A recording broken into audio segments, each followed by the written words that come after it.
So it just so happened today, actually yesterday, somebody must have pushed through the mail slot a couple of issues of Buddha Dharma.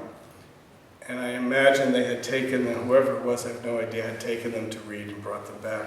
And one of them caught my eye, so I brought it home. And when I came home for lunch today, I guess my wife had been reading it, and she had it open. And she had it open to this writing that Aiken Roshi had done, I think back in 1962.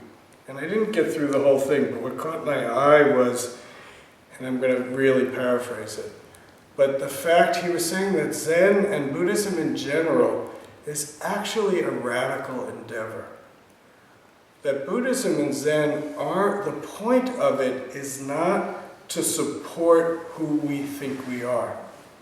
That it's actually a radical practice to break down what we think we are, to find a more, again, these are my words, not his, more authentic or real sense of what am I. And these days there's a lot of discussion with mindfulness and different kinds of practices which are really quite valuable and quite helpful to people. But I think what differentiates practices like that, which are much more secularized, to a real powerful Zen practice is we're not trying to make ourselves better performers. We're not trying to do it better. We're asking the question, what am I? And breaking down the constructs. So where these days in government, in the military, in business, there's a lot of talk of mindfulness. And a lot of it honestly has to do with being better at what you do.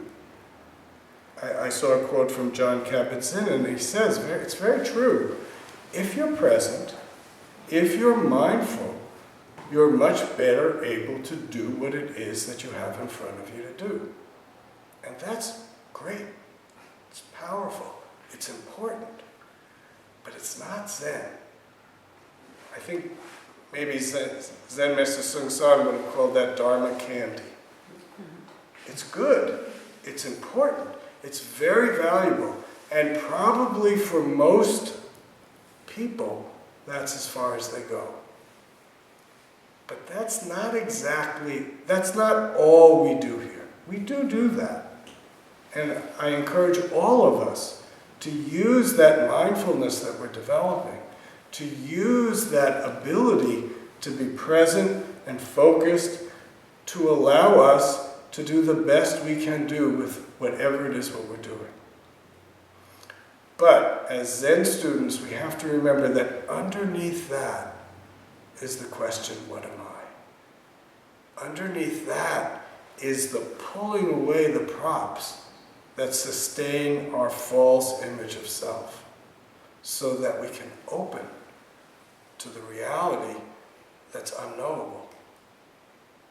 So all of the work we do with our practice in our everyday life is quite important. But whatever you're doing, underneath should always be the question, what? Something that's a little bit destabilizing.